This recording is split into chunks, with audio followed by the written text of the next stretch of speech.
जय हिंद दोस्तों। स्वागत है आपका अपने YouTube चैनल ओनली डिक्टेशन में।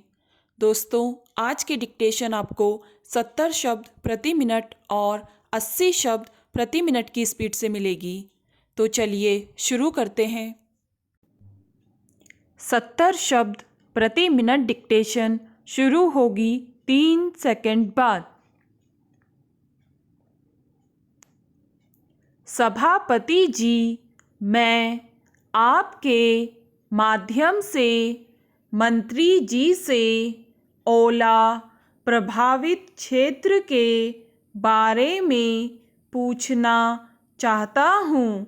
अभी मंत्री जी ने अपने उत्तर में बताया कि शिकायत की जांच की गई। बहुत से प्रभावितों को अपात्र बताया गया है। अध्यक्ष महोदय, जो जांच हुई है वह किसके समक्ष हुई, जबकि मुख्य रूप से पंचायत का मुखिया सरपंच होता है, जनपद सदस्य होता है। क्या उनके समक्ष जांच की गई है?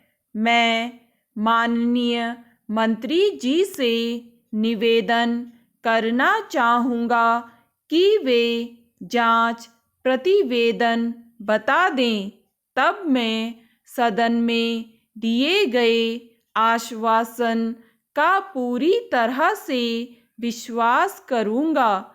हमारे गांव में मसूर की फसल नहीं होती है। हमारे सूबे में टोटल गेहूं होता है। सिंचाई के लिए नहर का साधन है, बिजली नहीं है। नहर से पूरी सिंचाई होती है।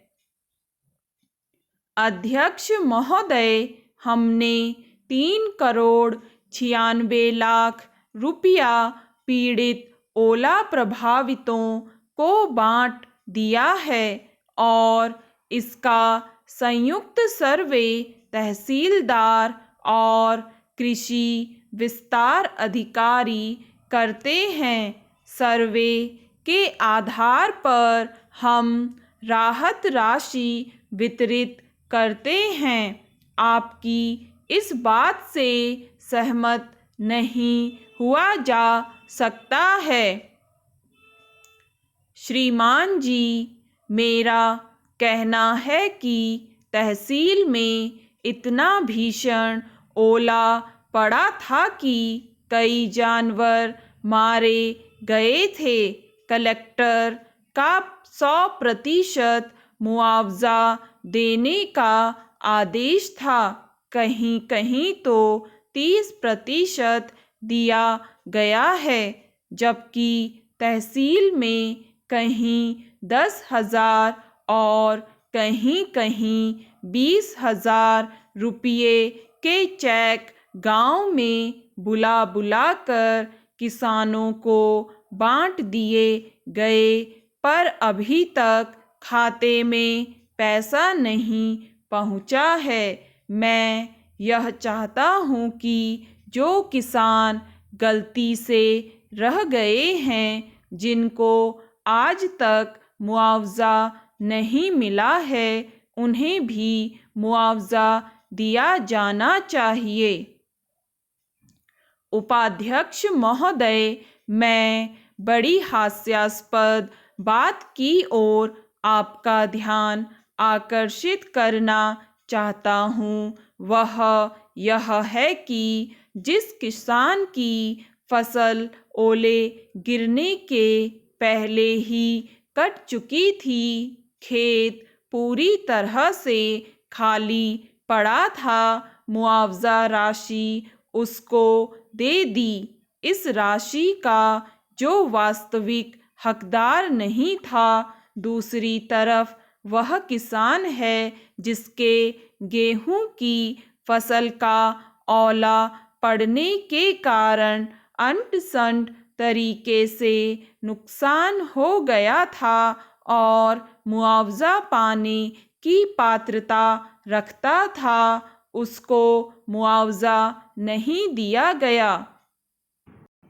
अध्यक्ष महोदय, मैं आपके माध्यम से मंत्री जी से यह प्रार्थना करता हूँ कि एक किसान पात्र था, वह छूट गया है, उसको मुआवजा नहीं मिला।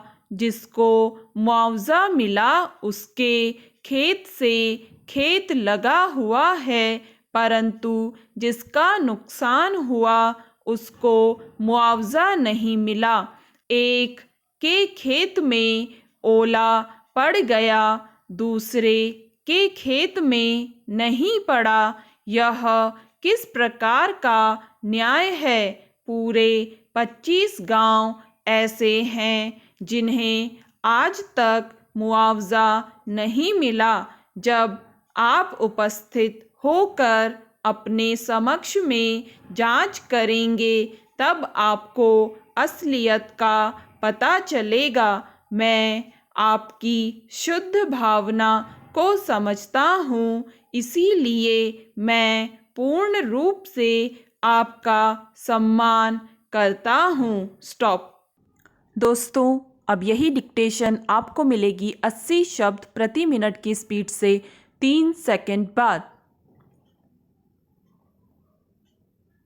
सभापति जी, मैं आपके माध्यम से मंत्री जी से ओला प्रभावित क्षेत्र के बारे में पूछना चाहता हूँ। अभी मंत्री जी ने अपने उत्तर में बताया कि शिकायत की जांच की गई।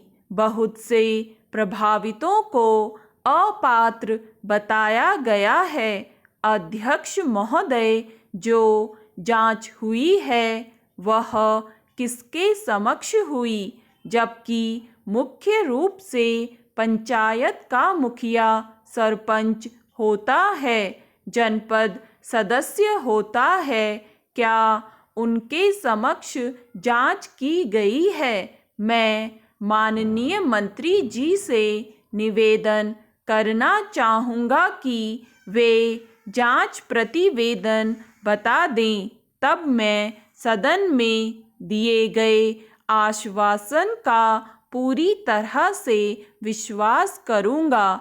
हमारे गांव में मसूर की फसल नहीं होती है। हमारे सूबे में टोटल गेहूं होता है। सिंचाई के लिए नहर का साधन है, बिजली नहीं है। नहर से पूरी सिंचाई होती है।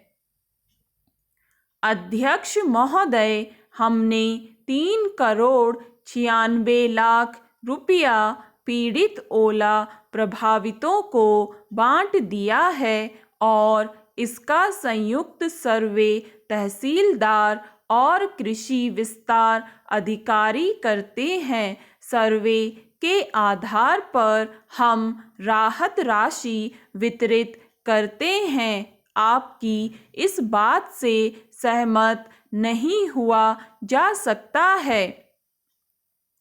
श्रीमान जी, मेरा कहना है कि तहसील में इतना भीषण ओला पड़ा था कि कई जानवर मारे गए थे। कलेक्टर का 100% मुआवजा देने का आदेश था, कहीं कहीं तो 30% दिया गया है, जबकि तहसील में कहीं 10,000 और कहीं कहीं 20,000 रुपये के चेक गांव में बुला बुलाकर किसानों को बांट दिए गए, पर अभी तक खाते में पैसा नहीं पहुंचा है। मैं यह चाहता हूं कि जो किसान गलती से रह गए हैं, जिनको आज तक मुआवजा नहीं मिला है, उन्हें भी मुआवजा दिया जाना चाहिए।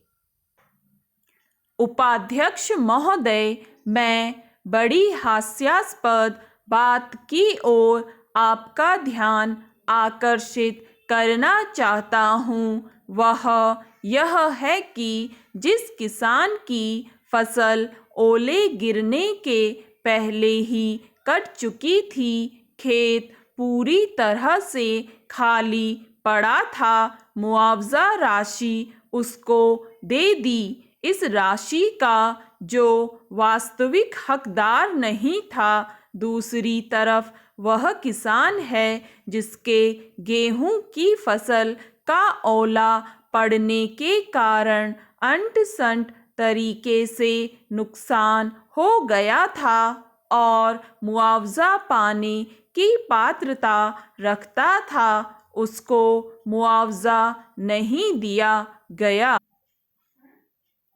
अध्यक्ष महोदय, मैं आपके माध्यम से मंत्री जी से यह प्रार्थना करता हूँ कि एक किसान पात्र था, वह छूट गया है, उसको मुआवजा नहीं मिला। जिसको मुआवजा मिला उसके खेत से खेत लगा हुआ है, परंतु जिसका नुकसान हुआ उसको मुआवजा नहीं मिला।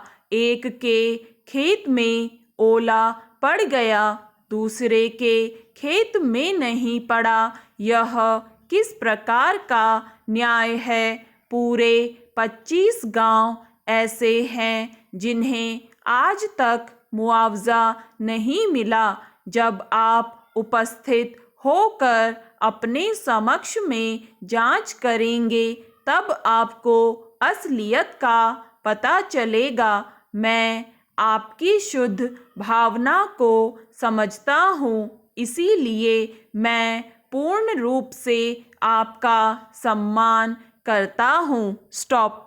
दोस्तों, अगर आपको ये डिक्टेशन पसंद आए तो लाइक करें, सब्सक्राइब करें और अपने दोस्तों के साथ भी शेयर करें।